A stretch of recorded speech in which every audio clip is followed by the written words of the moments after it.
Kebanyakan dari kita selama ini percaya bahwa Stonehenge adalah salah satu monumen paling ikonis di dunia adalah kalender kuno. Karena kecocokannya dengan titik balik musim panas dan musim dingin. Tapi belum ada orang yang benar-benar tahu bagaimana cara kerjanya. Sekarang sekelompok tim peneliti melakukan penelitian lagi, ternyata Stonehenge dulunya berfungsi seperti kalender matahari. Prinsipnya sama dengan kalender matahari Mesir, yaitu kalender yang didasarkan pada satu tahun yang terdiri 365,25 hari. Tiap batu dari lingkaran sarsan misterius ini mewakili satu hari dalam satu bulan. Sarsan adalah sebutan dari batu-batu besar ini.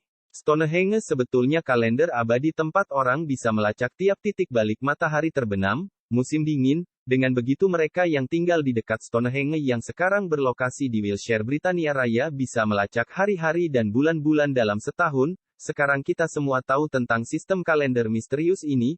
Karena penemuan menarik ini di tahun 2020, tim tersebut telah mengidentifikasi sumber 50 dari 52 sarsan yang menyusun lingkaran batu ikonis yang kita kenal itu. Mereka menganalisis komposisi kimia sarsan ini dan melacak asalnya sampai ke Westwood di Wiltshire, yang jauhnya sekitar 24 km dari monumen itu. Ke-50 sarsan ini bukan cuma dari sumber yang sama tapi juga ditempatkan di posisinya sekarang kira-kira di waktu yang sama pula. Sarsan menyusun lingkaran luar Stonehenge juga cincin dalam yang berbentuk tapal kuda. Di dekat pusat monumen ada batu-batu lebih kecil yang dikenal sebagai bluestone.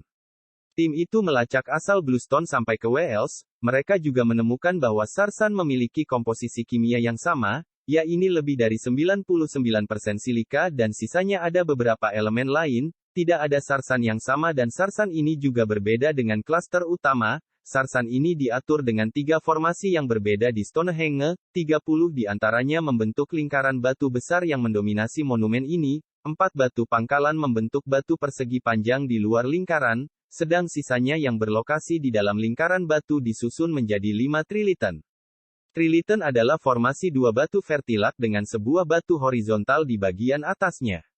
30, 5, dan 4 adalah angka-angka yang sangat menarik dalam konteks sistem kalender ini. 30 tiang yang tersebar di sekeliling cincin sarsan bisa mewakili hari-hari dalam sebulan. Jika dikalikan 12 kamu mendapatkan total 360 tambahkan 5 lagi dari triliten pusat maka hasilnya jadi 365, dan untuk menyesuaikan kalender dengan tahun matahari harus ditambah 1 tahun kabisat tiap 4 tahun. Tim peneliti percaya manusia kuno memakai 4 batu pangkalan untuk mencatat bagian ini, jadi dalam sistem ini mereka memasangkan titik balik matahari musim panas dan musim dingin tiap tahun dengan pasangan batu yang sama. Manusia kuno membangun Stonehenge sekitar 5.000 tahun yang lalu dan butuh lebih dari 1.000 tahun untuk menyelesaikan karya itu, tapi Stonehenge yang kamu lihat sekarang bukanlah versi lengkap asli awalnya. Orang-orang telah memecah dan mengambil bagian bluestone dan sarsannya. Struktur seluruhnya juga berubah seiring waktu karena sudah banyak generasi, tepatnya 180 generasi yang lewat sejak awal Stonehenge. Semuanya berperan serta dalam pembangunan dan pemugarannya. Stonehenge dibangun dalam 4 tahap. Pertama, orang-orang membangun pagar melingkar yang berdiameter lebih dari 100 meter dan melingkari 56 lubang. Sebuah tebing tinggi mengapit parit pagar, sedang di luarnya ada tebing rendah. Beberapa teori bahkan mengatakan bagian ini adalah semacam pemakaman umum. Kemudian dalam tahap kedua para pembangun menambahkan triliten sarsan berbentuk tapal kuda. Dalam tahap ketiga mereka membangun jalan upacara yang jalannya hampir 3 km.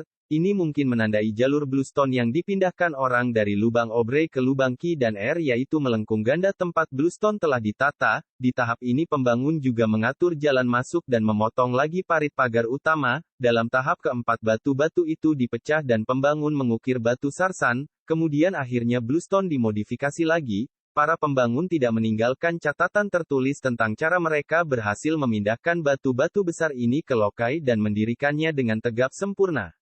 Tapi ada teori yang mengatakan bahwa teknik mereka lebih berhubungan dengan pertukangan kayu daripada batu. Mereka membuat lubang-lubang tanggap dan purus yang menonjol sebab mereka ingin menyatukan batu-batu ini dan mereka menggunakan sambungan lidah dan alur untuk itu. Saat menggali lubang untuk batu-batu itu mereka menaruh tiang-tiang kayu di belakang lubang yang dipakai sebagai penyangga, lalu, mereka memindahkan batu ke posisinya dan menariknya dengan tali supaya bisa tegap. Mereka memenuhi lubang dengan beberapa puing-puing agar batunya tetap di tempat.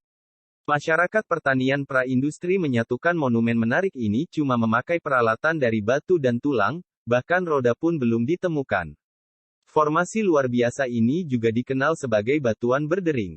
Batu-batu yang bisa kamu lihat di Stonehenge memiliki karakteristik akustik yang cukup aneh. Jika kamu memukulnya, batu akan menghasilkan bunyi nyaring. Mungkin itu adalah salah satu alasan kenapa orang mau repot-repot mengangkutnya dari tempat sejauh itu. Dalam beberapa budaya kuno, orang percaya bahwa batuan ini memiliki kekuatan penyembuhan. Ini lokasi wisata yang benar-benar populer, menarik lebih dari 1.000.000 pengunjung dalam setahun. Saat pertama dibuka untuk umum, pengunjung diizinkan berjalan di antara batu, bahkan mereka bisa memanjatnya karena belum ada pembatasan. Sampai akhir abad ke-19 pengunjung seringnya mengambil potongan batu untuk dibawa pulang sebagai souvenir. Mereka juga mengukir inisial mereka di batu-batu itu. Mereka berkemah dan bikin lubang api unggun di dalam lingkaran, tidak tahu kalau menggali lubang akan mengancam stabilitas monumen. Seiring waktu, pengunjung menghadapi makin banyak pembatasan sampai akhirnya monumen diberi pembatas tali di tahun 1997 karena batu-batu itu mengalami erosi parah. Itu artinya kalau berkunjung kamu cuma bisa melihatnya dari kejauhan. Kecuali kamu mau bayar lebih untuk pengalaman lingkaran batu yang cuma bisa diatur di luar jam kunjungan biasa. Awalnya Stonehenge punya 2 pintu masuk yang menuju ke dalam pagar. Ada pintu masuk lebar di timur laut dan satu lagi yang agak lebih sempit berlokasi di sebelah selatan. Sekarang ini kamu bisa melihat ada lebih banyak lagi celah. Ini kebanyakan karena jalur yang dibuat kemudian yang dulunya melintasi monumen itu. Tanah di dalam Stonehenge sudah sangat terganggu dan itu bukan karena pengunjung random yang membuat lubang api. Pernah ada sekelompok orang yang menggali sebuah lubang besar yang dalam, di dalam lingkaran batu pada abad ke-17.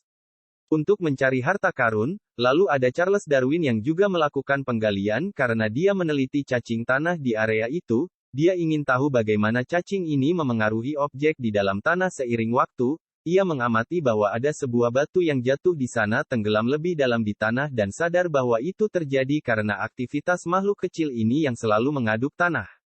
Di tahun 1963 ada teori bahwa Stonehenge dibangun sebagai semacam komputer yang memperkirakan gerhana matahari dan bulan. Kemudian sebagian orang bilang Stonehenge sebenarnya dibangun bagi nenek moyang yang telah meninggal. Teori ini mengatakan sifat permanen batu itu mewakili hidup abadi setelah mati. Rata-rata batu sarsan yang bisa kamu temukan di sana berbobot 25 ton, sedangkan bobot batu terbesar sekitar 30 ton.